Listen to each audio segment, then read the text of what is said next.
Hello, everyone. This is the Crimson Cure, welcoming.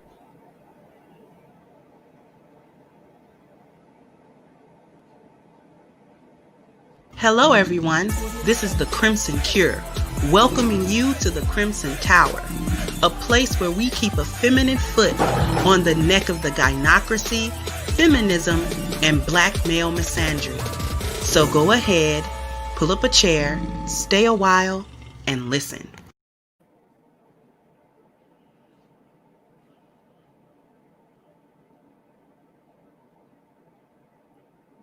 Hello, everyone. Just letting some people get in here. Good morning, team. You muted. Good morning. Hey, Brenda, how you doing today, sis? 1 minute I can get these posts done, and the next minute I can't get these posts done in time. It's all good. Be trying. Just waking up about an hour ago, so still uploading. Okay. It's not an 8-game day today? I haven't taken it yet, but I will. Big difference. Right. What's good, Sheep? How you doing, sweetie? Hey, UFO. Yeah. So how you feeling this morning? I'm feeling pretty good. I've got my thought I muted. I got my coffee right here. Had a little adventure because I'm gonna tell y'all some stuff y'all don't care about, but y'all gonna get a report about it anyway. Okay, so and y'all men that deal with women, y'all should be used to getting reports on things that y'all don't care about. Yeah. And you just gotta sit there and act like and just pretend your eyes aren't glazing over when it's being discussed. He was supposed to know about it. He married and all of that kind of stuff. He got to listen to a report almost every day. Yeah. He got to stop them reports from coming in like, baby, not today, baby. Not today. Not the report today. I can't deal with the report today. You write it down and send it to me in a bottle. I'll get it next month. I can't deal with that report today. No, is the report important? Is you in trouble? Did somebody mess with you? Well, then send it to me in a bottle. I can't deal with your report.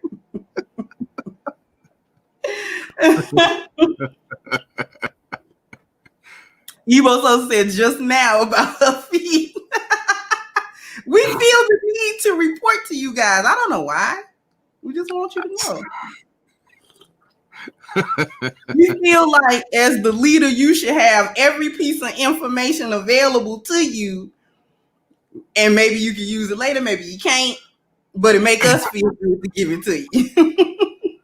That's where we put in the mental spam file sometimes. Just like, okay, I'll get to it. Okay, so today's report that don't nobody care about.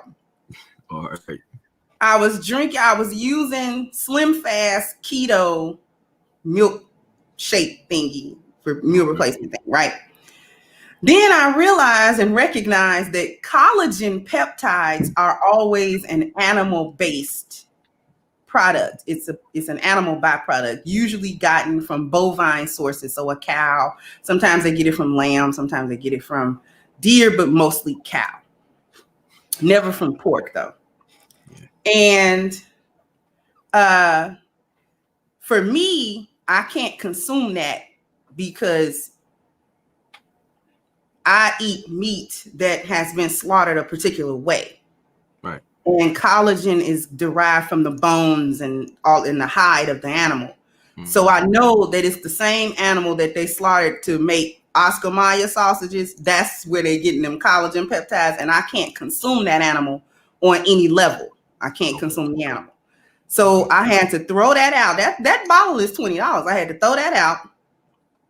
And then I had to go to Whole Foods on a whole adventure to find a vegan-based protein thing and then get me some marine collagen from fish, because the fish don't go by the same rules as Right. the animals that have to be slaughtered. So that's what I've got in my coffee, the marine collagen. Okay. I got it. Either Brenda told me that or Bronze told me that I should put more collagen, eat more of it instead of just in that shake. So I put it in my coffee because everybody else was like putting it in coffee. Yeah, Brenda, you know what? And I found that they do have halal collagen. It's high as a giraffe's behind now, but I'm gonna have to sacrifice and get it. You know, it's become a bill. So now I got to sit somewhere and make my own. I'm lazy, y'all don't want to do this. Make my own meal replacement shake. So I got some cocoa, I got some whey powder, I got some marine collagen, I got some coconut MCT oil, I got everything I need. I don't know how to put none of that stuff together, make it taste good. I'm gonna have to experiment, because if it's nasty, I ain't gonna eat it. If it's nasty, I don't care what kind of health benefits it's got. I'm not consuming it if it's nasty. No, I feel where you come from. Sheep said his favorite response is "Gotcha, babe." So them little crazy reports. Yeah, because Sheep is married too. He gets reports daily that he can't do nothing with. I don't know why we do that to y'all. We be calling ourselves bonding with you and just letting y'all know what's going on with us. We know y'all don't care about that. We know you don't care. We be glad that you tolerate us with it and just don't get mad. I think in most cases we appreciate the effort. You know, just okay. You know, that's what's up. But been around a bunch of lazy individuals, like, all right, it's something different. So at least she's doing something. Ebo Sosa said, I've grown into being a masterful mental transcribe. So now she watches and said, well, watch what she says, because you're not going to forget. No, baby. Last month, that is not what you said. It's been dealing with a mental transcribe. Yeah, deal with one of those. Remember everything you say. Everything. It's like, no. You said something different a couple weeks ago. I did? Yes, you did. And then they get that tone like, you done messed up, right? You done messed up. It better not be nothing serious. You better hope it was just some fluffy stuff. Yeah, keep it light. Real light, because if it was something serious, he finna be like, oh, okay. And they get real calm because they want you to keep on talking. Right. And you be like, and such and such and such and such. Just keep on going. See, right there is when you messed up. Exactly, Ronin, huh? Thank you, Ebony Knight. Can I motion for a recess? Right.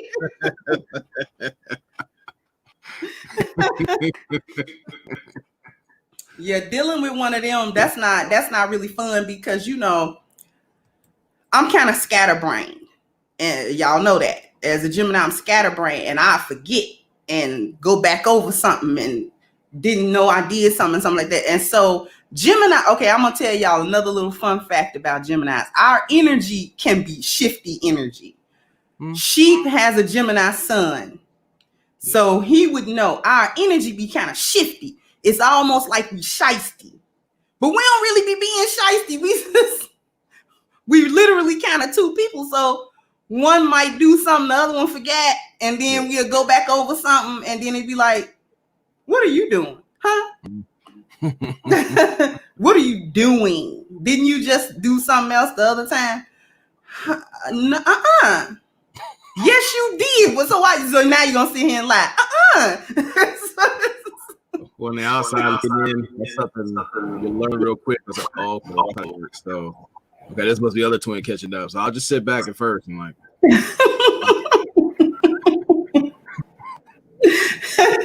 So our energy be getting shiesty, and it's easy to like like be like, okay, y'all are some liars because y'all always got a different story the next time. But it's like, no, all of them were the same true story though. You don't understand. I'm just giving you different parts of the story at different times. Yeah, Nameless is right. The Gemini exchange. Yeah, yeah. Because one twin might not know what the other Yeah. twin has done. Yeah. It's real weird. It sounds like a case of dissociative identity disorder, but it's really not. It's really one side of your brain trying to catch up with the other part. And it's like, oh, wait, I did do that. Yeah. Oh, okay. No, don't try to cover it up. I'm not covering it up. So, you have to remember who you're talking to. Like, oh, this is the other one. So here's the brief. right. Like, I'm not making it up. So Gemini energy can be shisty for that reason. Now, some of us are actually shisty. Yeah. Yeah. Some of us use that as a smokescreen to be shisty. But you have to get to know your Gemini. If you know that they're not a shady person, and then they do the whole Gemini exchange thing, just let them do it. Just roll with it.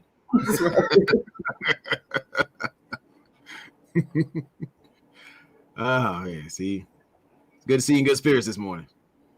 I am. I feel really, really good. Oh, he does the out loud scolding to himself. Oh, I do that as well. I try to make sure no one is around to witness that one. Yeah, because you look real schizo when you're reprimanding the other twin about things that they have done. I've only seen that twice, and both times I just walked past the room like, nope. Best not to interfere because we can't explain it to outside people. No. And it'll embarrass us to have to try to explain it. So just act like you didn't see it, even if you did see it and we look completely schizo. Just act like you didn't notice us doing that. I'll act like I don't even want the answer. Like, you know what?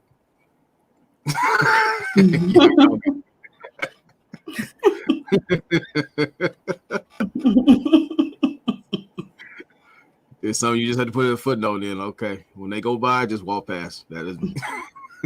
Oh, you laugh? Oh, yeah. He hates it because it embarrasses him. It embarrasses him that you even saw it in the first place. Mm-hmm.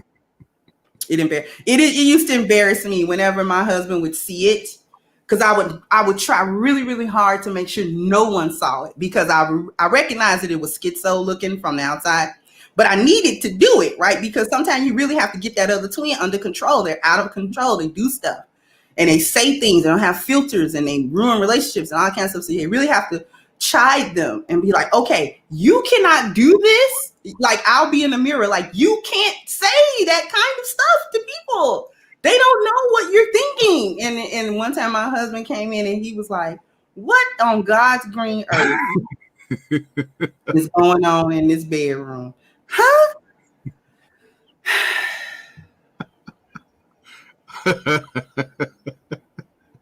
No, that's faintly a habit I picked up not too long ago. So like I was at there, like I had like a fart, and I catch myself like, "What's going on? Like, just work this thing out." And I just keep it pushing. But that's something I'm not accustomed to. But I get where you're coming from, because I walked past a few doors, and I actually stood at the door and I listened for a minute, like. It's real bad to do it in front of a Scorpio and a Capricorn. Possibly Taurus is just it made my husband upset. It like upset him, like he would get mad. But Scorpios and Caps, they don't get mad about it. They almost find it amusing. And Scorpio is y'all will sit y'all butt right there and be like, what they saying? Yeah. Oh, that's interesting. So what do you think? I'll also gather information to use later. Don't think I don't know that. Allegedly. Capricorns don't care to gather the information. It's just that they have a mind like a steel trap. So if they hear it, it's not going nowhere. Crazy part, like I'm a Scorpio with a Capricorn moon. So Oh wow. Yeah. Ew. Y'all know my little chart. I'm a Gemini, sun, moon, rising. Yeah. Wow. That's like 6 personalities, y'all. Yeah, it's a crowded house.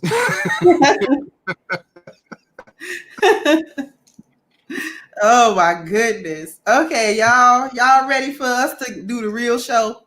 Let's do it.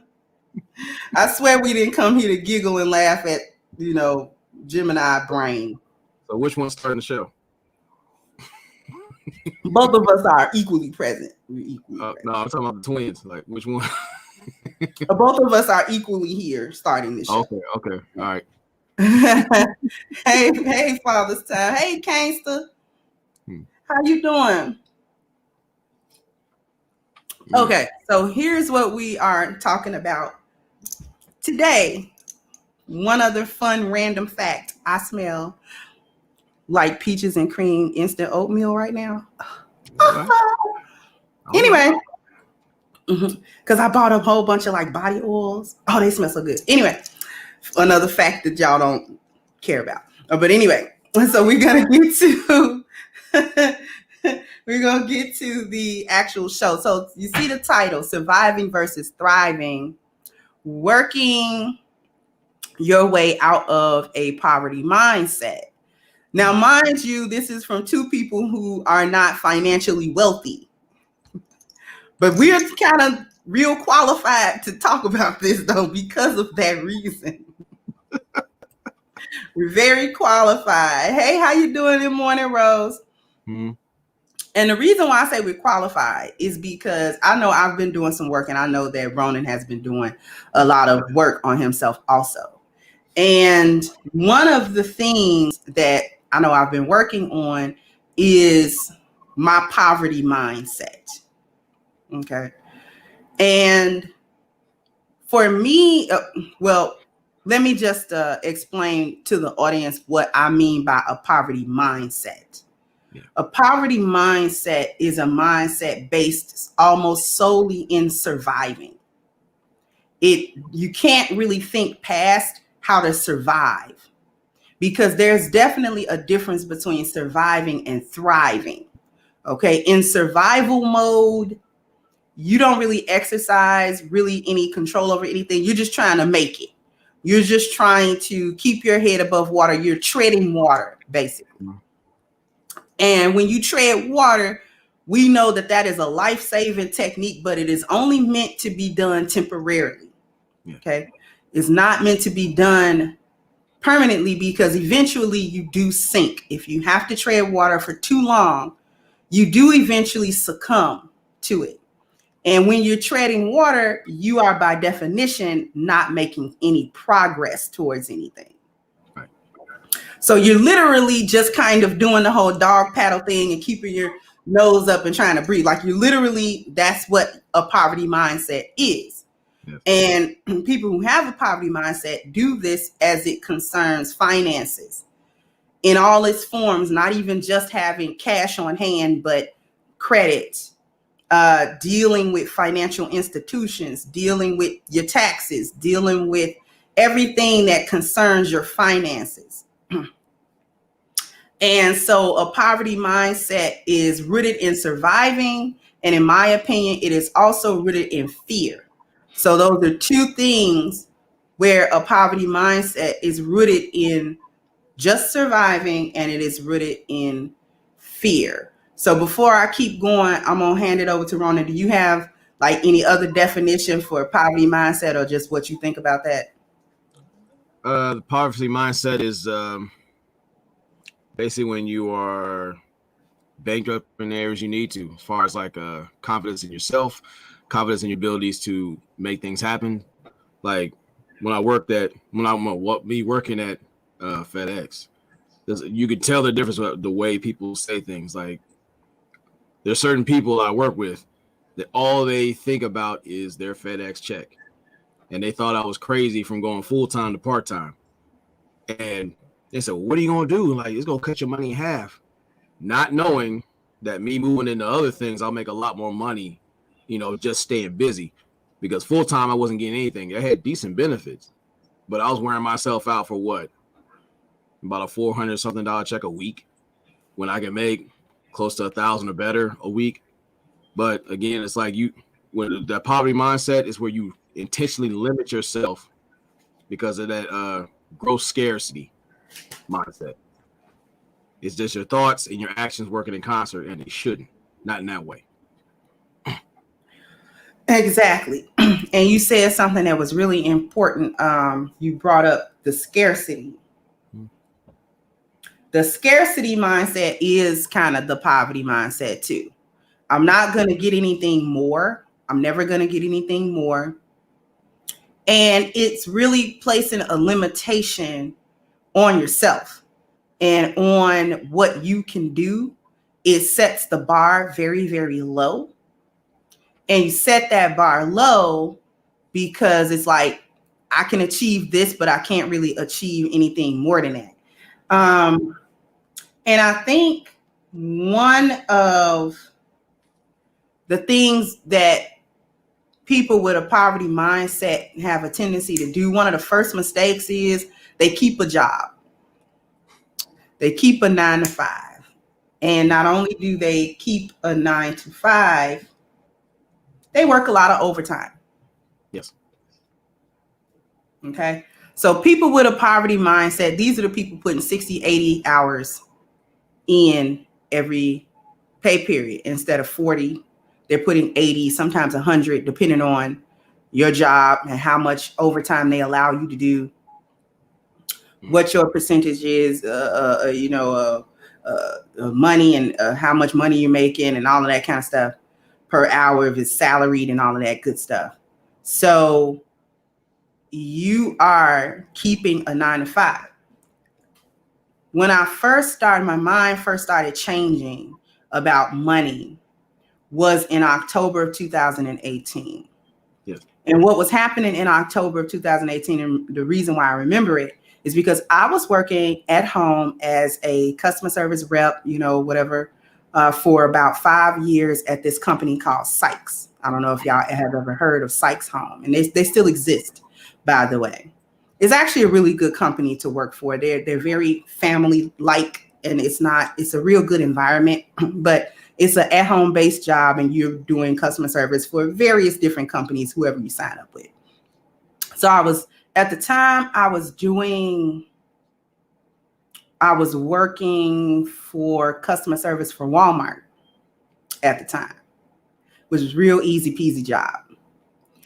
And something was going on with my internet where it wasn't really allowing me to really stay connected like I should have been. And before that, there were no problems, but whatever.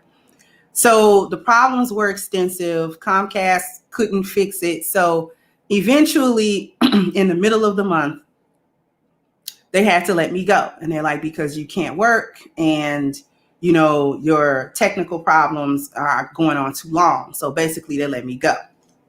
So now this is the same year that my husband passes away. So I am a newly single woman. In 2018, I had just enough little money, like a little kitty. I had maybe like $1,500 just chilling, right, for my little safety net. Because, women, how we think in terms of security. We want to be secure. We think in terms of our nest. So I got worried, right, because it's like in 2 weeks, rent is due. My bills are due. They don't want to hear about your woes and your trouble and your grief and all of that. They want their money. So I'm like, what am I going to do? What am I going to do?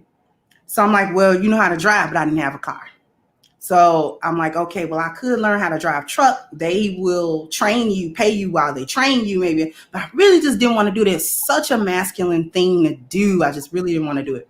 So long story short, I signed up for Uber, right? Started doing that, you rent a car, you start driving, blah, blah, blah.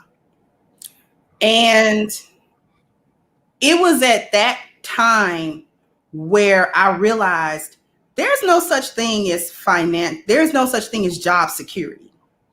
Right. There's no such thing as that. If you're not working at a funeral home, a doctor, or at some point delivering something or a truck driver something, you don't have job security. All right. Right.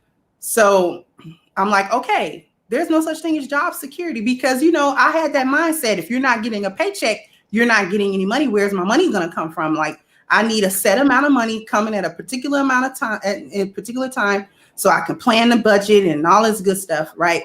And so I started driving, and, Uber is not a paycheck base because we're not employees. So, they're not going to write you a check. Your money is your hustle, and how determined you are to hustle, how much money you make is on you. Right.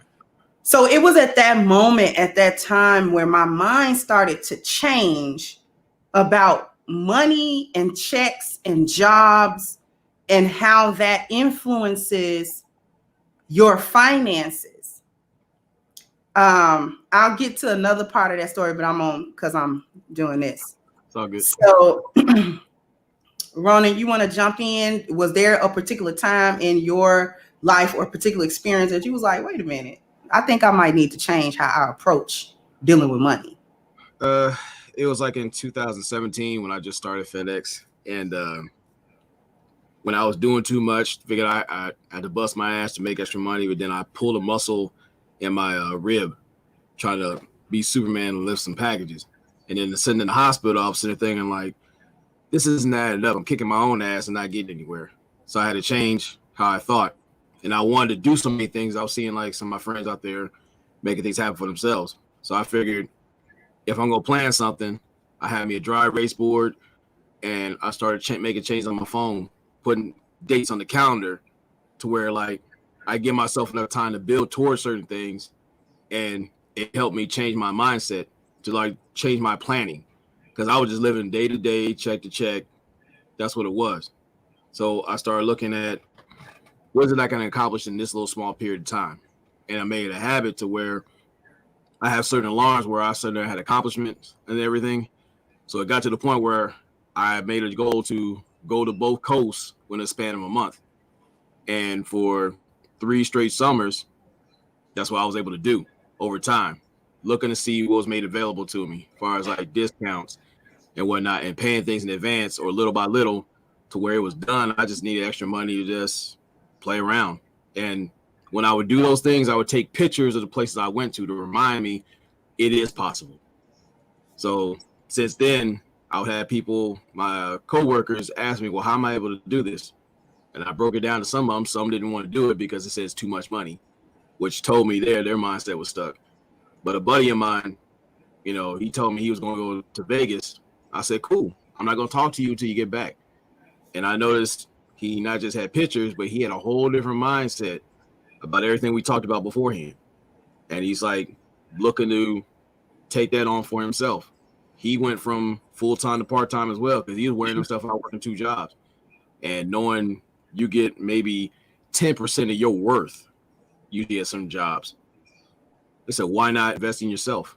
So when you start working for yourself, you put more passion into it because it's what you love to do and you get paid for it. It's the double motivation there.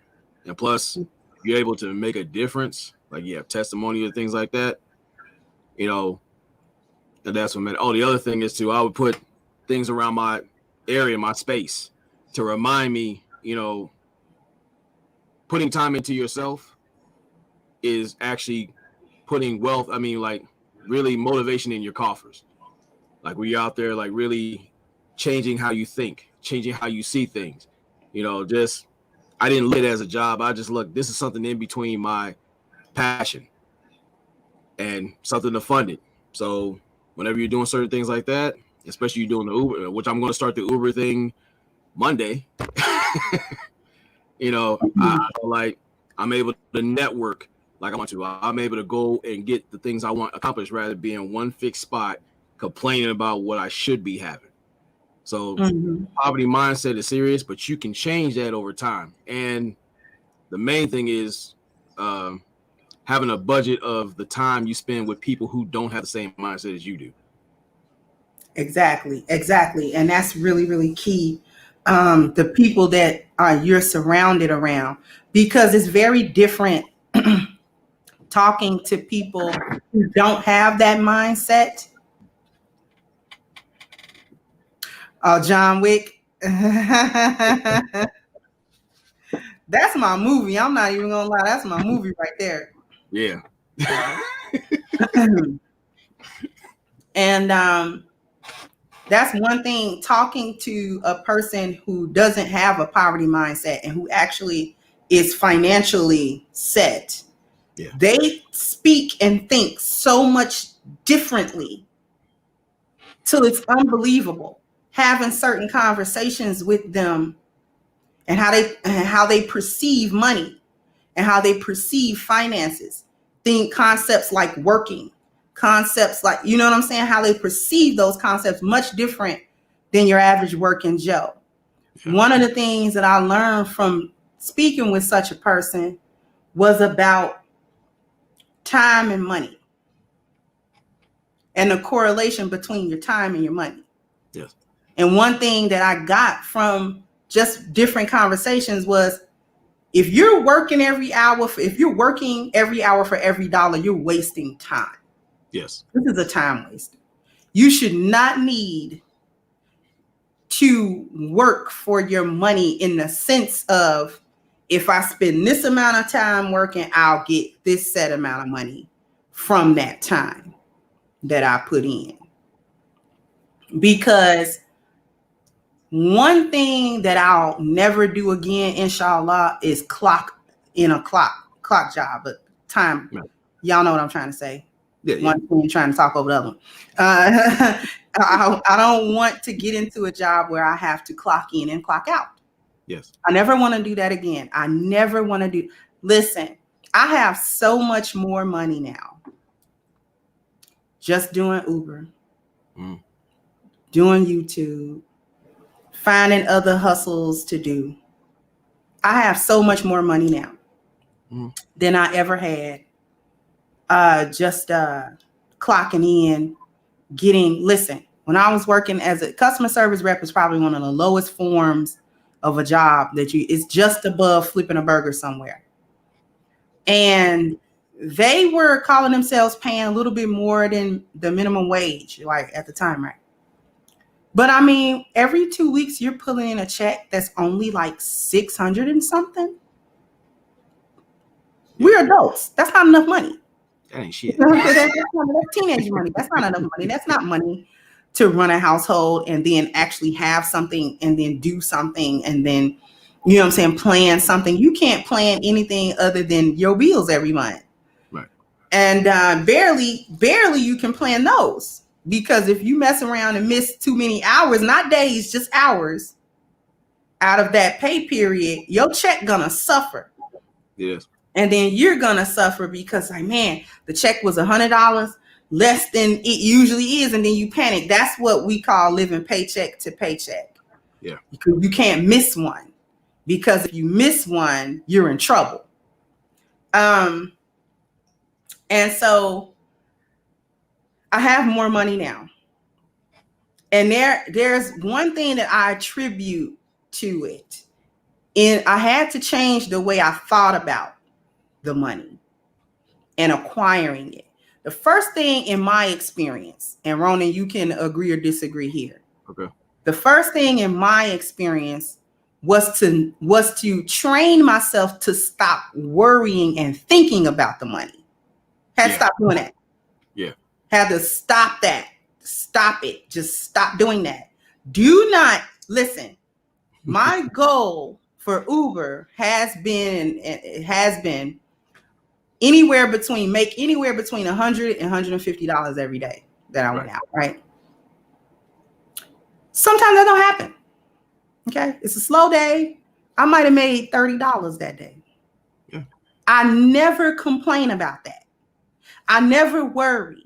I never be like, oh, I got to go back out, you know what I'm saying, make some more money because I didn't make enough today. And no. I don't even think about it. What I do when I notice it's a slow day, I go home. Because first thing is trying to make those little money. You're spending more money in gas than you are making it, wearing your car down, and you're not even getting no money. So what you need to do is park the car, okay? Especially if you call yourself still trying to drive Uber, park. There isn't any money to be made. Stop. You know what I'm saying? So then I said, okay, I don't worry about that. I don't worry about whatever Google AdSense sends me.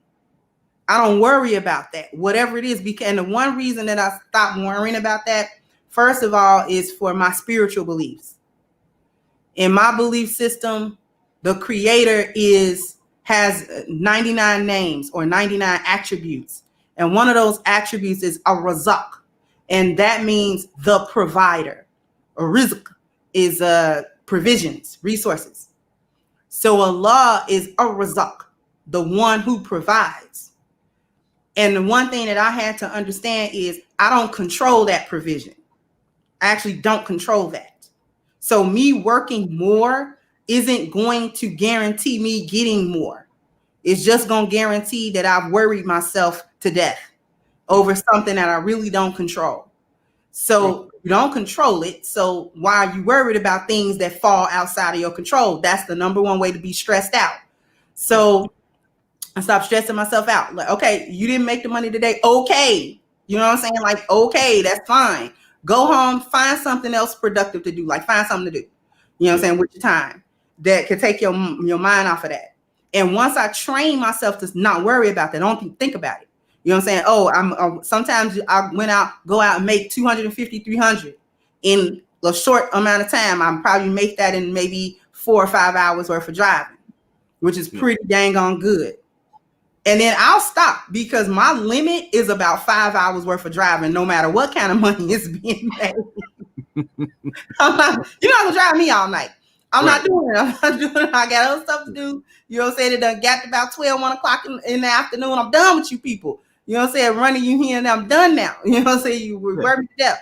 So I stopped just worrying about how I'm gonna get it, where it's coming from, how much was it, how much more work I'm gonna have to do. And I think that's like step one of retraining or rewiring your brain as it pertains to money. Yeah. Well, yeah, I agree with that. And the thing is, like, the other part of it is like your language. Like when you had that poverty mindset, I wish, I coulda, I shoulda. It's loaded with regret. It's when it comes to an abundance mindset, it's progressive. It's kinetic. It's like I will, I shall, I have, I must. And you do what you do accordingly to make that happen. It's an increment of steps. It's being consistent. After a while, like, you already know bills are coming. If you have to make a payment arrangement, okay, you make a phone call, I can do this, and then later on I'll get this. Instead of blowing your whole financial load on one bill and then you're chasing this other one. It's just all about. And then the other part is like what I do, since you're on your phone, I put on my calendar which bill needs to be paid. Okay, I know what's up. I know how to move. I want more discipline in my money. I'm not out here burning it willy-nilly and then like wondering where the money's going to come from. And as you said with the Uber, it's like, okay, if it's a slow night in one area, I do something different. I mean, you got different apps. Like, okay, I can move on this thing. Put a premium on your time and your presence. Like, if it's a real slow night, go home, take care of business, start over again. And probably one of the most important things you can do is, like, when you're around certain people with that mindset, reassure them that they're on the right path. Like, it's like, I see what you're doing. That's cool. That gives them a little bit energy. If you're going to put the battery in someone's back, that's the proper way to do it. Mm-hmm. Mm-hmm. And, it's a lot to talk about with this topic, actually. It's a lot of things to cover. New year, new me, right? New year, new me, right? And it'll never be new. It'll be the same old demon time they be on demon time the whole time. It'd be refurbished. Right. Right. Refined demon time. Like, you think, but you're still doing it, though. So let's talk about bills. Mm-hmm. Because this actually comes from a conversation that me and my sister had the other day. And I was talking, we were conversing about this financial freedom, poverty mindset, how to think about your money differently. And I don't know why we worry about bills. It recur every 30 days. You pay them now, you're going to have to pay it again 30 days later. You know that, don't you? They don't never stop. So when you have bills, I found that it doesn't make any sense to worry about the bills. The bills, unfortunately, aren't going to go anywhere. They're going to keep demanding money, rent or mortgage, light bill, gas bill, etc. Yeah. So you might as well do with your money what you want to do with your money, because the bill is going to be there. Now, when I say do what you want to do with your money, I don't mean be frivolous. I think people don't understand that there's a whole valley in between frivolity and poverty mindset. Let me just blow all my money because I'm not going to worry about the bills, or let me hold on to every dollar because of the bills. Yeah. There's an in between. That cat has got to be quiet. Anyway, pay no attention to the cat behind the curtain. All right. Okay. There's a middle ground here. The bills are going to be owed, and they're gonna be paid as long as you have an income source. So you might as well live your life as well. If you are living only to pay your bills, you are surviving. Yes. You are not thriving. You are not living. You are breathing to pay bills for other people. Right. Keeping other companies rich and all of that kind of stuff. That's what you're doing. You're not benefiting out of the work and the money that you're getting. Y'all still hear that cat, don't y'all?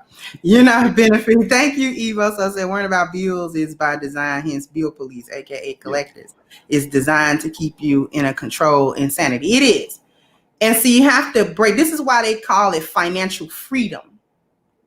Because the financial freedom isn't just in, I got enough money to, and don't think about it. Financial freedom starts up here. You have to be free from the shackles that keep you in this rat race, because the rat race is just as much in your head as it is the commute that you do every day and the work that you do every day. The rat race is in here, and thinking that I have to do certain things in order to get certain things, and you really don't. And I have a little tip, and I'll be kind of dropping these because these have been my experiences. Thank you, Reese Howard. Right. Thank you, Mogul Maze, for the cash out. Here's a little tip also. Stop thinking about money in terms of a job. Think income source, not job. Yes. Job is too restrictive. A job is something that you're doing for somebody else and you're accountable for your time to them. Income source is however you're getting money. You don't have to just get money, especially in 2021. Money is not just at a job. If you got one of these, this is a money source. Okay. Yeah, my reflexes are on point. If you got one of these, yes, I watch the stream as I go. Then you have a source of income. Yes, you do. Okay. I need y'all to understand that. I need Xers. We watch technology do this. There's no reason for us to be technologically illiterate. If you have a cell phone, a smartphone, you have a source of income in your hand. You just have to know how to work that. You just have to know what to do to actually make it give you money. Income source. The other tip, passive income source. An income source, you don't have to work all the time to make it give you money. You just kind of look over it and manage it a little bit and make sure that it's still doing what you need it to do, but you get money from that.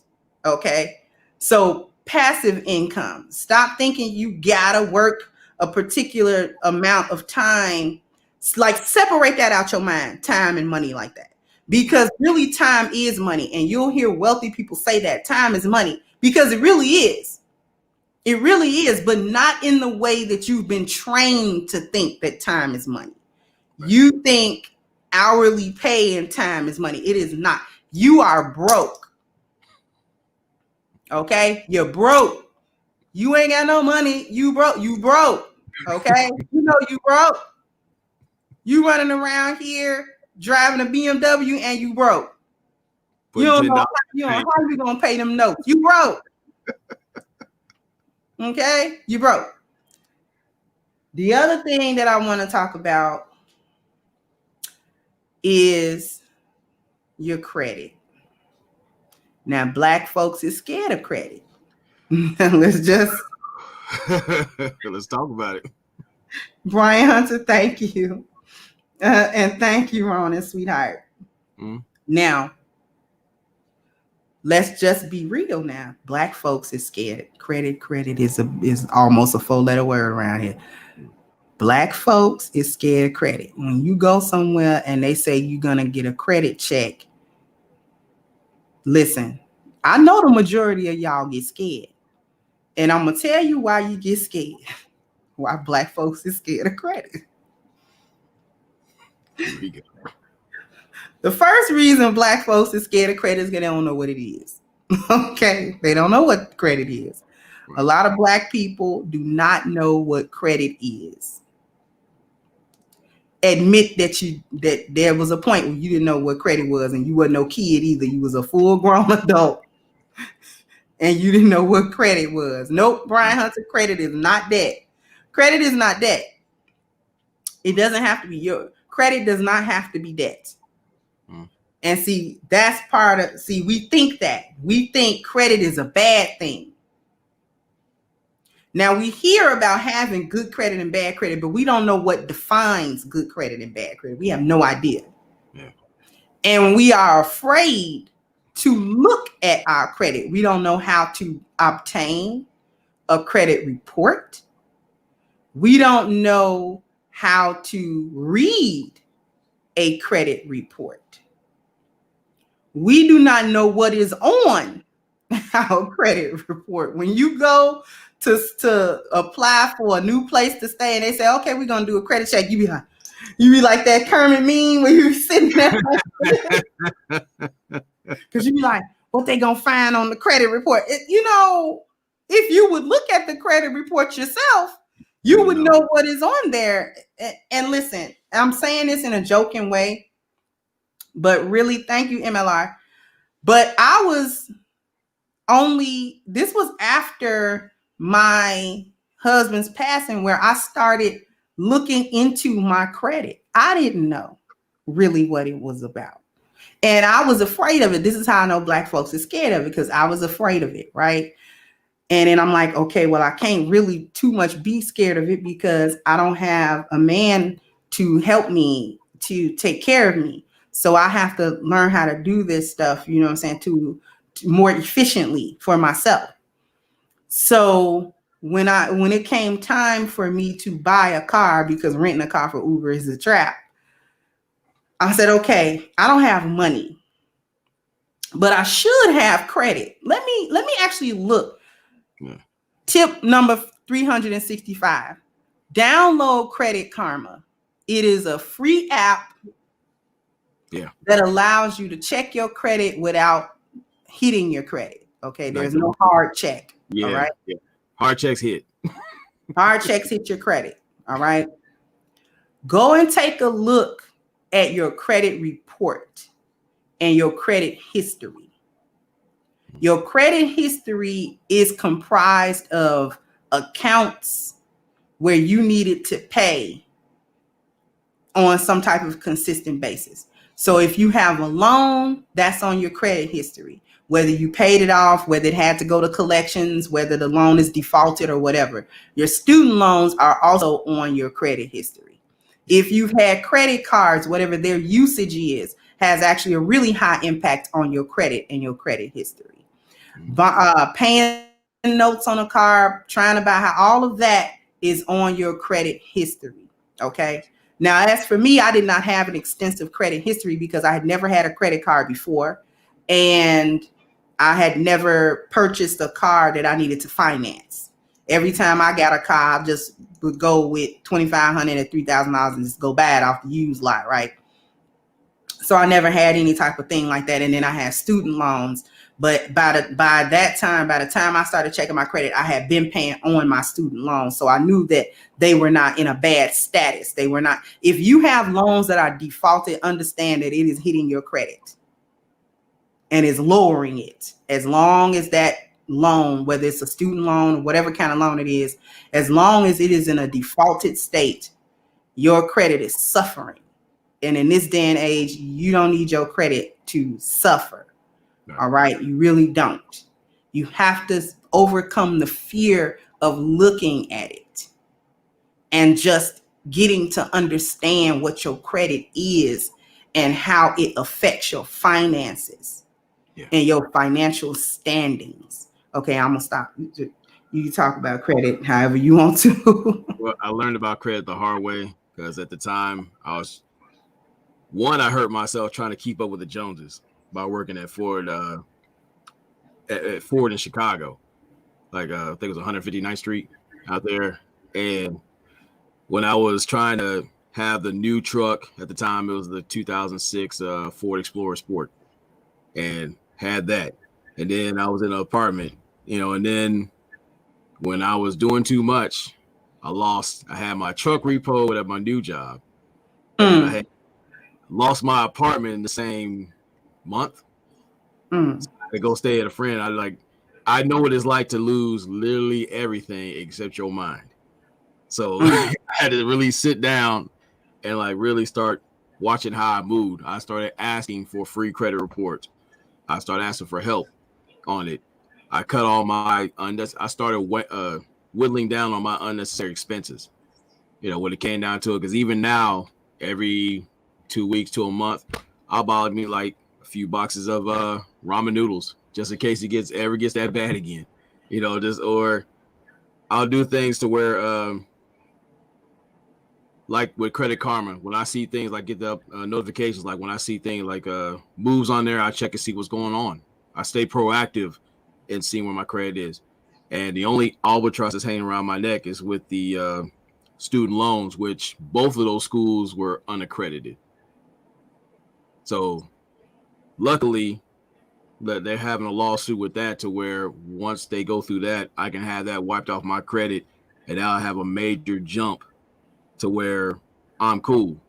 And even again, it's it goes back to running your own race. If you can't afford it, don't trip, because the people you think that got it together, they really don't most times. Because some people will make the mistake of buying those TVs like a Black Friday and whatnot. But when you look at things as far as the Consumer Report, they'll let you know not just get the best stuff, but actually what season to get it at the cheapest. That's what I learned. So little by little, I'm learning habits to where I can make my money work for me. And, as Kendra said, it's this is a hustler's time nowadays. All those 9-to-5 jobs, those are not a guarantee. And when FedEx was talking about peak season, which just passed, and it's hey, you can make an extra $2 this Sunday. I did not go any Sunday at all, just to make a point. I was you basically not gonna whore me out for an extra $20 that whole season. My Ronin. This Sunday we got a special deal. Now all I need you to do is wear these little kitten heels while you deliver this FedEx package. I got a little pair of pink, kitten heels for you. Just whore you right on out. I got a glitter wig that'll go real good. I rebuke that moist spirit from this space. Right. I rebuke the moist spirit. Got to rebuke that little spirit, because that's a horrible little spirit. Thank you, Nicole, for the cash app. Oh, and inshallah, we will be returning with the Lioness Speaks. Yes. This Saturday. We was off for the holidays. Everybody needs their time to spend with their family and all of that. But we gonna get right back on it. Inshallah, my sister Nicole will be ready, and I'll be ready. and we'll be ready to give y'all a wonderful show this coming Saturday. What's up? Oh, speaking of which, we spoke about that project we're going to be working on. Can you let them know about things about discounts on travel? Discounts on travel? Yeah, I mean, like you go. Slow. I get slow, so I got a blonde moment going. Okay, like when I plan those trips, going from New York one weekend, and then to LA sometime that month, I started looking at not just the times, but seeing what discounts were made available to me, using points or things to where what I'm going to do within this month. I'm going to go to like the TSA and see about getting that package to where you can basically get that quick check instead of being herded in there with the rest of the animals and waiting all that time. You just basically have a quick check and then go through there. I think it's like 75 to 100 and all that. And then the thing with the passport, if I actually took the picture of Walgreens and the little booklet you can get there too, you end up spending about $110, maybe $15, if that, for everything. Yeah, I actually went to apply for my passport just a couple of weeks ago, maybe about 2 weeks ago, and towards the end of December, because I've never had a passport before. And while the was going on, they kind of shut that down, like you couldn't apply for a passport. But then they opened it back up towards the end of the year. I said, you know what, let me get it while the getting is good, while they've got that reopened.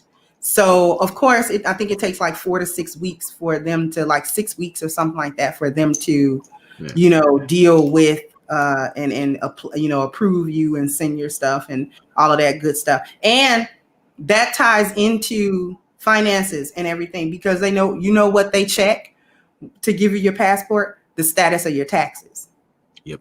They check that. And if you are delinquent on your taxes, you're not getting that passport until you deal with your money. So you have to be able to deal with your money. And it actually, that it applies to me personally, because I needed to deal with my taxes, because of the way that I work. I have no W-2. So I use a 1040 form because I have no employer. So your 1040 is pretty much estimated tax. Okay. You estimate how much taxes you're going to owe. You pay them throughout the year quarterly. Once you're done paying them quarterly, that next tax season, they calculate how much based on how much you actually made in that year versus the taxes that you paid. And if you paid too much, you actually get a return. They give you the difference. If you didn't pay enough, you owe. Now, I always owe taxes. Ever since I did have a W-2, I've never had a tax return. I've always paid taxes. So this year, I ended up doing the 1040. I filed it for this year, and then I had to pay, but it was going to 2020 rather than 2019. I'm not even going to explain that. Just bear with. It was going to 2019, and so I talked to a IRS lady like maybe a week ago, not even a week ago, and I was like, okay, what's going on? It doesn't seem like because they sent me a letter like, oh, you owe your taxes. I'm like, how? When I've been paying my taxes? What you mean I owe taxes? So I called. I was on that hold for like an hour. Trust me. Listen. So I called, I talked to her. She was actually really, really helpful. And she was like, oh, for estimated taxes, you pay taxes for the year within that year. It's not like a W-2 where you pay taxes for the previous year. She's like, you're actually trying to pay your taxes for the year that you're in. So if you start paying taxes in 2020, it'll go to the 2020 account. Yeah. And that's what it was doing. So she like helped me and rearranged and everything. So I got it settled. And then she was like, okay, for the remainder that you owe, because I know that messed up everybody and whatever. She's like, I'm going to put you on like a little program where we don't bother you about it being quote unquote owed. She's like, because I see it and really not. She's like, but you know what I'm saying? She's like, it's not late. It's just there. Yeah. She's like, so if you pay it by this particular date, you'll be fine, or whatever. So she actually helped me straighten that out. So I had to straighten out and make sure that my tax situation was okay, because if I didn't do that, in another few weeks, they were probably going to send me a paper saying, oh, no, your passport was denied. Yeah. We're not sending you a passport. Here, your paperwork back. You can't get no passport. We better not catch you trying to leave the country. Owe us no money. See, this guy, they pimp you. That listen, run me my money. They don't let you go nowhere. You owe some money. They really don't. Hey, you can't go nowhere. You owe. If you owe the United States Treasury any money, you better not. You just better sit down somewhere and get to figuring out how you gonna pay, because you're not going nowhere. Yeah. Oh, the other thing about travel around every now and then, because I'm getting back into my fitness again after being injured. Sometimes I take the bus. Like I like they had a program with the VA, the military. You basically have like a pass, it's just free bus pass. So like I save money with that. So I just like, okay, flash that thing from the machine, get on there, and I move the way I need to. And like because I deal with a lot of knee problems and whatnot. So I'm more like trying to strengthen the muscles around my knees. So I make good on the time I have. So cut down on, the extra expenses, because like if you don't, and that's the other part too, with your health, because if you are out there proactively becoming obese or not taking care of yourself, you're going to spend a hell of a lot of money staying alive in the years that you are, trying to extend. I've seen it with the family too many times, and it got expensive, especially with their health issues, was whittling at their wealth, and then trying to bury them. That was another expense. So you have to be, again, long thinking and proactive when it comes to your money. You definitely do. And your health and all of that does have a significant bearing on it, because if you start getting chronic illnesses, whatever money you think you're going to have in your older age, you will not have it. Because I don't care if you have insurance, you're going to spend your money, because some of those medicines aren't going to be covered. You're going to have to come out of pocket, you know what I'm saying, with the deductible and with the prescription and all of these types of specialty doctor visit. Because they run you through the gamut now. Listen, the medical industry hold you out too. You become a little whore when you got to put on some kidney heels when you come in the hospital too. Act like you ain't got to put them little kidney heels on with that little hospital gown, and they want that back open with them kidney heels. So you're gonna have to, bow down to the kidney heel situation, because they are not down a little bit. Right, turn around. slow. Right there. Right there. Yes. Right there. Now we're gonna do a little flexibility experiment. Reach down and see, can you touch your knees? Now spread your cheeks and cough. See, can you touch your knees? I said. But I don't have a joint problem. All the better. See, can you touch your knees? That'd be $2,000. Right. And they'd be like, the way you bent and touched your knees, it took you a few tries. I don't know if you heard me or not, but maybe we should sign you up for an appointment to see a hearing doctor. So we're going to send you to the eye, throat, ear doctor. Okay, that'll be next week. Can he call his friend? I got one for you. Yes. Ooh, yes, he's fresh. Yes, so treat him. You better treat my whole nice. Treat him nice now. Send him back to me in one piece now. And then you go to and then he'll send you to the knee doctor, and then they'll find something wrong with your pinky toe, and then you got to go to the toe doctor. So they hold you out too. So you gotta watch out for that. So the best possible thing is don't be getting no chronic illnesses if you can help it, especially ones you said proactively obese. I don't know, you silly. Especially if you are, if you can help. A lot of the chronic illnesses we can help them. Yeah. Diabetes, blood pressure, kidney failure, and stuff like that. A lot of times we can prevent it through diet and exercise. Yeah. So, what I'm saying, a lot of those things we can prevent. Some of them you can't. Some of them, what I'm saying, are genetic or whatever the case may be. But sometimes we can prevent our health from deteriorating that way. And one of the ways that we can do that is just kind of get you a little checkup when you're not feeling anything wrong. Yeah. Don't go all the time, because then they'll find something wrong with you. Oh, they'll find something. Yeah, they'll start finding stuff wrong with you. But try to check yourself out, periodically, just to make sure you feel okay and you're doing okay. Just keep a monitor on your health. Yes, Kendra, we want to let you know you have a bad alternator. What?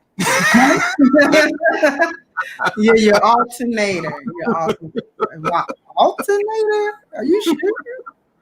That's just another name for your heart valve. Yeah. Oh, okay. Because every time my husband would go to the hospital, he had kidney failure, and just about every other time they would tell him he had some type of heart murmur. He had no heart murmur. He had no heart problem. Yeah. Yeah. Man, I agree with Mogul too. It's like financial stability does affect on your stress. I mean, your health. Mm-hmm. You out there stressing on how you're going to get that money. Yeah, they're going to get that money out of you. Mm-hmm. That's why it's set up that way. Yeah, definitely. And if you're stressing about money because you're in a poverty mindset, you're going to have some health problems that stem from the stress that you have. See, a lot of this stuff is interrelated.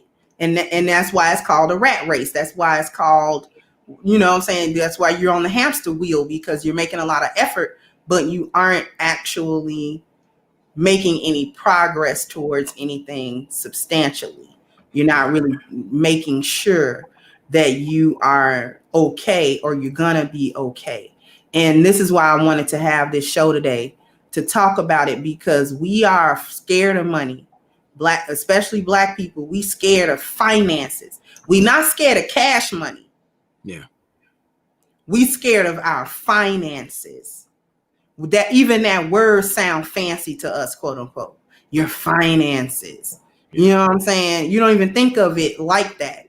But that's what it is. Like, you know, I talk about the credit because I had to go through making myself at least somewhat financially literate, financially competent. You know what I'm saying? To deal with it. So now I'm at the point where I will invest money into the stock market. You know what I'm saying? Black people are afraid of the stock market because we don't know how it works. Now you'll go to the horseshoe and can't borrow your money. You don't see no problem with that. But then you get scared about the stock market. Like, come on, make that make sense to me. You know what I'm saying? How did you know I lost $100 over there? That's why I ain't been damn horseshoe. That horseshoe is one right in Hammond. That's the one. That's the one. That's the one. I'll be over there all the time. We're not at the horseshoe, but I'll be at that Walmart and stuff like that over there. But I know it's a whole bunch of folks on the weekend. They get paid. They go right to the horseshoe. It light up. One of the light sides is missing. They still go in there and spend all your money. So you spend all your money at the slots and at the table. You don't know the first thing about blackjack, but you're at the blackjack table losing all your money. Nah. But then you get that somebody start talking to you about the stock market. That's a scam.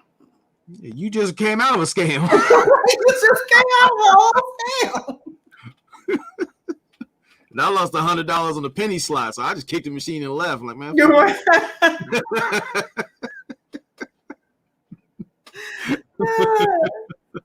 Yeah, moguls. You know, you study spending money on scratch offs, and then but you don't want to get. You don't want to put your money smartly into stocks. And I'm not some type of stock market guru, so I don't want nobody to get that. I'm very, very much an infant when it comes to that. Soul Shader got a better understanding of that than I do. Yeah. And he's a young man, and I'm glad he's getting that knowledge now. Because it's not good to be in your 40s and you kind of in some areas you're financially illiterate and you don't quite understand. But anyway, I go through Cash App. Cash App is for more than, you know what I'm saying, paying paying to get a BJ. You can do more with Cash App, okay, than that. All right. True. All right. You can go through this. Cash App has an area where there's a stock market. You can actually buy stocks. And what I started doing was researching which companies pay dividends versus not dividends. Mm-hmm. Which companies I try to anticipate which companies would be okay during right. So what I did was I bought a lot of stock in airlines. because the stock was low because nobody was traveling, right? But that's not always going to be the case, right? The airlines are going to bounce back, especially the large ones like United and all of them. They're not going anywhere. But if you bought a lot in Value Jet, I don't even think they exist anymore. But if you Budget Air, if you see that, those are going to fold. But if you buy some for American, because I think I got American Airlines and United. Yeah. Okay, so because those stocks took a nosedive because no one was traveling because of the travel bans, right? So I took advantage of the fact that their stocks plunged in price and I bought them. The next one that I bought that I wish I had bought more of, because they introduced Peloton. We know what Peloton is, right? Peloton is the exercise equipment along with the software where you follow virtually a trainer. And, if you got the bike, it's like you on the bike trail or whatever. And, whatever kind of exercise regimen you're doing, you virtually follow an instructor. So I said, people are going to be staying in a lot, not going to the gym. Peloton might actually blow up. And at the time I bought it, Peloton stocks were only like $40. I only bought maybe 3 or 4 of them because I was kind of broke at the time. I was like, but let me spend a little money and buy the stock. Now I wish I had bought probably 30 of those, because you know how much Peloton stock is now? $150 a share. It went up exponentially. So I kind of got in on the ground floor of Peloton, but I didn't buy enough because I don't know enough about the stock market I made a prediction, quote unquote, for myself just based on the environment and which company might actually blow up versus which ones would probably fail. And I actually made a good decision, but I didn't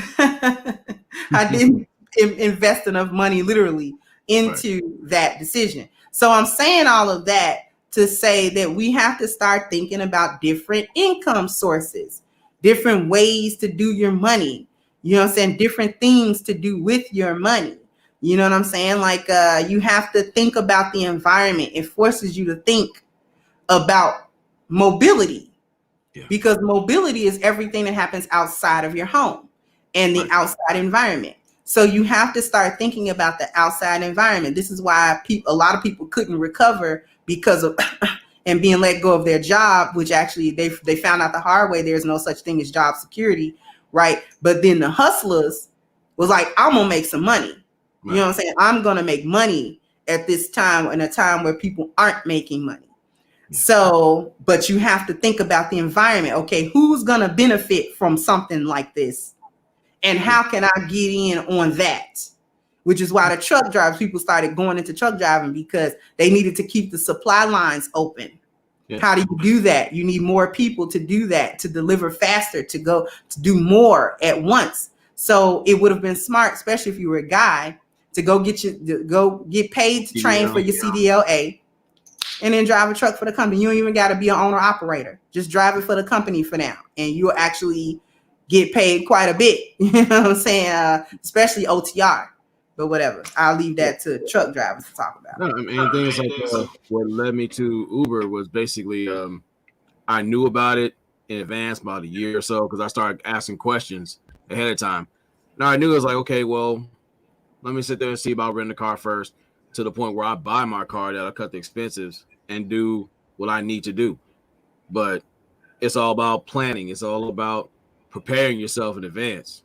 The first thing you got to do is ask questions. Like this year, I made a point to where I'm going to be more financially, understanding what I'm doing. That way, make my money work for me, overtime for me. And me and a friend were talking at work and saying, like, we need to get to the part where we have 7 or more different things to where this whole job thing is cool, but we on something else. If we're going to make our time worth our money, make it happen. This is a hustler's market. And I remember specifically a few years ago, there's some people said YouTube wasn't real. Look where we at now. So we have gifts, we have abilities that we can make a profit off of. We just have to remember like how to do it, and then like, help our market like find out, how to benefit from it.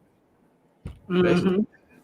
So, I'm glad you brought up that people were saying YouTube wasn't real. Let's talk about it for a second. let's talk about it. Black folk got some of the weirdest ideas about money, which is why we're so broke collectively. Now we still hear people on here talking about you on YouTube all day, you know what I'm saying? Go get a job. And it's like, why would I go get a job? What is a job gonna do? Especially if I'm not on here jerking off. If I'm on here, you know, if I'm right, if I'm on here actually having content and the content is making money and those sorts of things, why would I go get up to go get a job? Why would I do that? And talking about YouTube ain't a real place to make money. And that always puzzled me when you saw $1 million YouTubers. Yes. Millions of, I'm talking about the take home money, millions for gaming, for opening presents, for reviewing toys, for, you know what I'm saying, any number of goofy, like it wouldn't even necessarily be anything serious. It would just be pure entertainment. Yeah. You know, and they would be doing whatever for pure entertainment, gossip news, and, you know, whatever the case may be. It's some makeup artists that blew up off of YouTube, you know what I'm saying, or whatever. Now they do makeup for celebrities because they were grinding on YouTube for 6 years, you know what I'm saying, and they got real good at it. And so now they got noticed, and it's like, okay, you can work over here too, because your work is, you've got a 5-year track record of your work. What's up? Haven't they been paying attention that they've been having concerts online? They ain't been paying no attention to that. They've been having all kind of things going on that we happen to know a few people who are thousandaires, maybe millionaires because of YouTube. I mean, it's a cyber world. You have to learn how to adjust. And even, I would say about 3 miles from where I'm at, the mall that I used to go to all the time is literally a retail graveyard. Mm-hmm. They probably have maybe about 5-6 stores that are really keeping that building moving. Outside of that, it's just but empty real estate, more or less. It is. The malls died. Walmart killed the mall. Yeah, Walmart, Costco, Sam's Club killed the mall. That's why for the longest they were keeping Walmarts out of the city limits. Like in Chicago, they fought for years to keep Walmart out of the city. Like it can be in the suburbs, but you have to travel to get to a Walmart because it's like, okay, it's going to kill all of the retail markets around it. And it does. I actually don't like going to Walmart anymore. I think it's low class. They'll never have nothing I want. But anyway, I'll stop going over there. Respectfully, it is kind of a musty culture. I mean, you can get some deals, but yeah, just the characters you run into. They just start having stuff that I wanted. It's like as you kind of move up and progress, it's like Walmart just don't have the things you want. Is the cat again. Walmart just doesn't have the things that you want. I started eating differently, like, you know, getting back on my keto. I can't go to Walmart and get no food. No. Because they don't have anything for me to eat in there. You know what I'm saying? And then you start wondering, you start thinking about, this is a whole chain of stores that if you wanted to elevate, you have to leave this alone. If you want to do anything better than be, you know what I'm saying, like out some hood somewhere with your refrigerator full of crazy stuff and your house full of gadgets that are going to break in 3 months, it's like, you have to leave this store alone. Yes, Bronze. I started going to Target and people's like, oh, Target, so how do you have stuff I want though? You go to Target too? Yeah, I go to Target. You know, you gotta have your pinky up when you go to Target. You can't be, you know what I'm saying? Like I grab the little hand basket and I don't hold it in my hand. I put it like this on my arm and just walk around. Like I do. I get real bougie when I go into Target. You little Walmart cretins, go over there. Right. Little Walmart creature. You little critter. Just go back over there. But I'll sure put that little Target basket in the crook of my arm. And I'll be walking around like, Oh, this is nice. So I think I have to. Oh, that's so cute. You know, I'm a whole HGTV shopper when I go to Target. They actually have stuff that I want, you know, when I go in there, because I really think that all of the manufacturing companies and little stuff like that, they look around, they scrounge around the back to get the supply that go to Walmart. Yeah. They be like, oh, how long them TVs been back there? 2 years. Send them to Walmart. Put 2019 on them. They'll sell them. Just send them. Don't even repackage it. Just send it. But they messed up. Just send it, I said. They'll buy them. I've seen it. UFO said the Taj Mahal. Taj Mahal.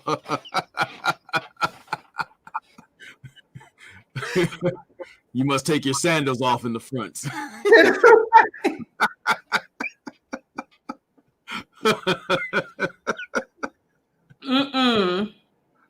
thing with food. I know people like feel some kind of way about it, but I found some quality food there. There's certain things I need, you know, say like with smoothies or whatnot. Yeah, I go there, you know, but it's all about being a smart shopper. You know, like, plus you're not gonna get everything in one store. So sometimes I shop hop. I'll go certain places to get certain meat, certain whatever. I might go to Walmart and get my snacks, maybe. But other than that, I just try to figure out what food I'm gonna eat is gonna benefit me to where I'm just out there just binge eating, because I like to snack a lot. So just things I'm figuring that out. Mm-hmm. Yeah, like you can't really shop at just one store. I will go to Whole Foods in a minute. I'm mad that the hot bar is still closed because of, so they don't let you be at the hot bar. But I would go get a dinner sometimes from Whole Foods, because they be done baked some fish and then they have like some cauliflower. I was like, oh, this is good. But yeah, I go into Whole Foods in a hot second. Don't play with me. I do that same thing with the basket. Ooh, yeah. Nice. You know, I do that with it. I'll go get my little Zevia, you know, 1 or 2 little packages of them. Yeah. And then sometimes I get a little fruit or whatever. Like I stick to the berries, blueberries, some strawberries, something like that. Yeah. Get that, go through the aisle, get my coconut milk. I'll get like I don't necessarily buy sweeteners from there. I buy them off of Amazon because it's a better deal. I get a bigger one. But you know what I'm saying? Like my little proteins and the whey powder and all of that. Like I'll go to their section of that because they have a large section for it. And I'll just take my pick and stuff I want. And you know what I'm saying? All of that. When I was eating sweets, I would go to Whole Foods and get sweets because they would sell small packages of something. So you just get a little hit, instead of going to Walmart getting the family pack of power through it. Just power through them in a sitting. Like, oh Lord. Yeah. I remember those days. I do not want to return to those days. Mm-mm. And never shop hungry. I didn't. If you go in a store hungry, you're gonna spend an extra $120 above and beyond what you was trying to spend. I remember the most I did when I shopped hungry. I spent like $230. I'm like, oh hell no, this ain't it. DK Born Shield said Macy's online is great for sheets, towels, comforters doing a white sale. Yeah, they do be having a good white sale.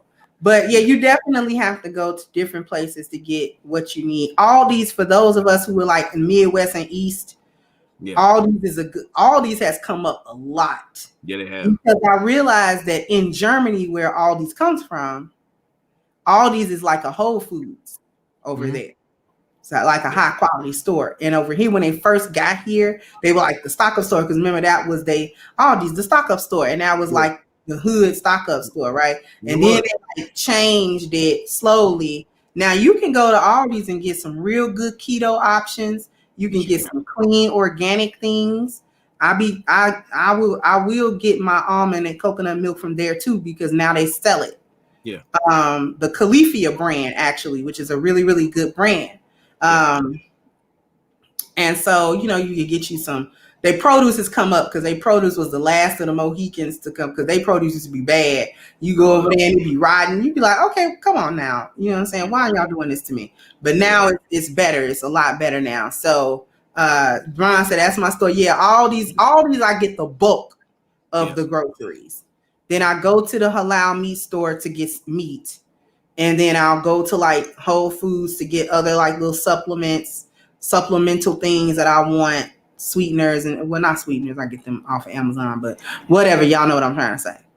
So, that type of thing. So, but anyway, we done got off into food and shopping.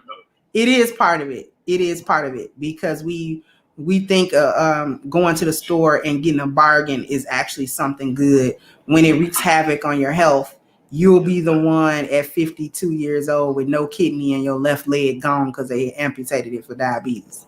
Because of the sugar. Mm-hmm. Right, you got the sugar, like old folks say, y'all, you got the sugar, baby. Mm-hmm.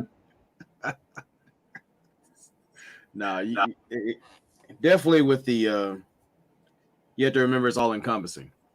Like every day you wake up, you have opportunity to like really I won't say micromanage, but actually plan how your day is going to be. And we are in control of that. We have to remember that stuff. So that's why, in a sense, you got your phone. You literally have a journal that you can record a lot of this stuff. Sometimes if you don't feel like writing stuff down, use a voice recorder. That way I use that and I sit there and remind myself, okay, you ain't supposed to do this, and this, or you're supposed to do this. There's many ways you can do it. It's just all about your perspective. You can either be enslaved by it or you can be freed by it. Mm-hmm. That's true. You definitely can be enslaved or freed. You shop at the Korean vegetable store, BK Born. He said, I fake chef it up. you be watching Hell's Kitchen and then getting the idea. I do that sometimes. Like, ooh, that look good. Maybe I should try that. That's how I thought I was really doing something when I, figured out how to properly pan sear scallops. Yeah. I thought you couldn't tell me I wasn't Chef Ramsay. When I figured out the perfect way, how to perfectly do it every time, I was like, ooh. Then I garnish it. Like I call myself really knowing how to plate it, and then I garnish it or whatever. I'll be thinking I'll be on to something. But but the thing that we have to overcome, though, I'll go back to it, is fear about your finances. Yeah. People with a poverty mindset versus people that don't have it are like people that are at a riverbank. Mm-hmm. And those who have a poverty mindset don't go into the river for fear of what the river will do. Yeah. I'll jump in the river and get wet. Yeah, but what if the river sweeps me away? What if the river destroys something? What if I can't, maneuver when I get into the river? So what they do is they'll take a small container and scoop just a little bit of water and keep it. Yeah. And they'll be like, okay, I'll just keep this little bit of water because who knows what the river's going to do. Tomorrow I might not even be here. And then they stench that water, right, just to survive. The people that don't have poverty mindset stand in the middle of the river. Mm-hmm. And catch them salmon. And they catch the salmon. They do everything. And it doesn't matter to them if they get carried away by the river a little bit, because they know that at some point I'm going to be stable again. And the reason why I think of it like a river is because it's like a currency. It's called a currency. Yeah. And a current is something that flows. And I got this from a certain individual speaking to him. And he was talking just in general about money. He's like, money is a current. It flows to you. It flows away from you. You just have to understand how to attract that. You have to understand how, because you can't control it. But what you can do is help direct it, like we do with a dam. You can try to dam a river up, or you can try to redirect the river, but you can't control the flow of the river. Not really. You can't stop it from flowing or make it flow. You can just try to see if you can direct it where you need it. And so since money is like a current, you have to start thinking about the flow of money instead of thinking about money in a stagnant or stagnated way, or something that's stationary. Yeah, it's dynamic. I'm sorry. With puddles, you get all of the mosquitoes and whatnot. So with the river, it's sit there, it cleans itself. Eventually, there's chance you'll get swept away if you're not careful. But if you know what you're doing, actually certain things can start powering electricity. You know? So you have to look at all it. It's your perception. Like, how can I benefit from learning this thing? You know, I can do this thing or do that thing. But if you're just around the river and you're dying by the riverbed, that's your mindset saying, like, look, I don't want to learn about this thing. It's too dangerous. And another thing. About something. Another thing I want to touch. We as Black people gotta stop thinking there's nobility in poverty. Oh, better speak on that one. We gotta stop thinking that there's a higher moral ground found only in poverty. That is a slave's mindset given to our ancestors to keep them from being ambitious. They were told about Jesus, peace be upon him, and his not seeking to acquire worldly wealth. Okay. But that was him. He lived in a different time, and he had a particular mission that he was attempting to see through and to complete. And it did not require him to focus on material wealth and the material gain of this world. Okay. But that doesn't mean that's for you, because David, King, and King Solomon were also prophets, and King Solomon is said to be the richest man that ever lived and ever will live. No one will command the amount of nations and wealth that he did. Ever. They'll never do it. The wealth of Solomon is legendary. So this was also a man of God, one sent from the Creator as a prophet. So his spiritual, I'm saying that to say his spiritual strength was no less than Jesus. Yeah. His spiritual base is actually the same base at the same strength. Okay. David was also a prophet, and he was a king, which means he commanded wealth and he commanded a nation as well.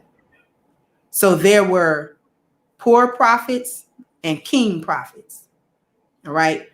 And the reason why the Creator had a mixture of both, because there were prophets who were family men, Abraham.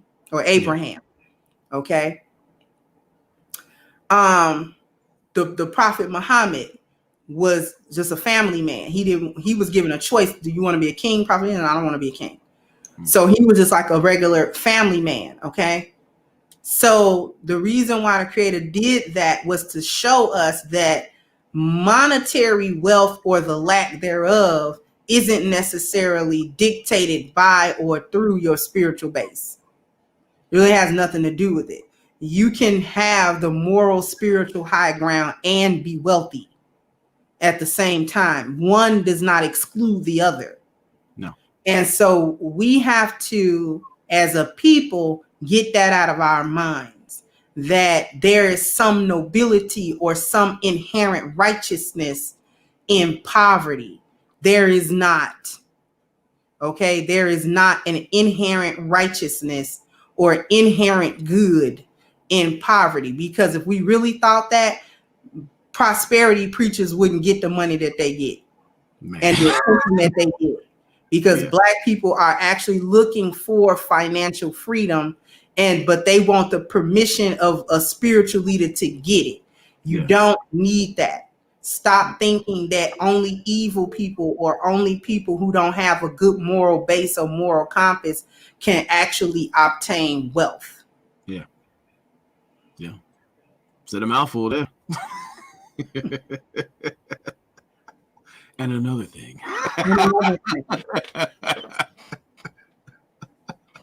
No, I mean, hey, that sounds hard to follow that one, because that's what I've seen in real time. People be crippled by that mindset, and that's why I can't have conversations with certain family members or even people, associates.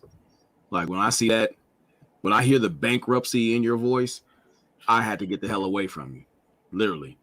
Like no, or you just you didn't foreclose on your dreams. I can't do it. I can't do it. I was stressed out. I was pissed off, and then it got into my mind that look, I'm sick and tired of being broke like this. Not just financially, but spiritually broke. You know, emotionally broken. That's why I took that time to myself to really start fixing my, not just my credit, but my credibility as a man, be able to produce things. And over time, like when I started moving and thinking and talking a certain way, and it wasn't just me myself.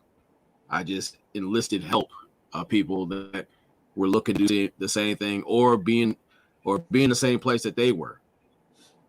That's the whole thing. Not just the investment financially. It's about your time. It's about your focus. If they know what they're doing, see what's up. Always ask questions. Always. That's how you build wealth, not just monetarily, but as far as knowledge as well. Mm-hmm. Exactly. You build wealth in all areas. You have to, and see, this is why I wanted to deal with the mindset of poverty, right? Because that's where it starts, the wealth of the knowledge and how what you're supposed to know versus what you need to throw out. Yeah. So that value can be added to you. Once you add value, money will follow that. Money will follow that. Because I'm telling you right now, a bag is coming in 2021. Oh yeah. Whole bag too. You I'm can gonna have smell the new gonna be notes. rich, like Pops used to say, rich. Y'all remember Pops used to do that there? Money being made around here. Ha! Money being made around here. Ha! Big old house, diamond Range Rover, even like that thing. You got to do things like that. It's just when I can only tell you like how rewarding it is. Like when I go to work with my buddy, and we sit there and just get those conversations. Time flies by like nothing because we're investing in the wealth of abundance. Like we just start talking about the things like we talk about current events, but things we're looking to do. And I told him what I will do. I said I have this thing accomplished. I took care of this. Just like you said earlier, like which I look at it now, it's like when the women give like a progress report. It is like, look, when you think about it, it's her investment into you. Like, look, we're part of this together. So look, this thing, it may sound minor to the guy at first, but if he looks in the long term, you're like, you know what, she's really into what we got going on here. So yeah, I can look at that. Even still, like, okay, we'll brush it off a little bit. We'll still look back at it like, okay, yeah, that, my ex, she told me nothing. She was just she always sending me invoices like, this ain't done, that ain't done. But it's all about the perspective, though. Mm-hmm.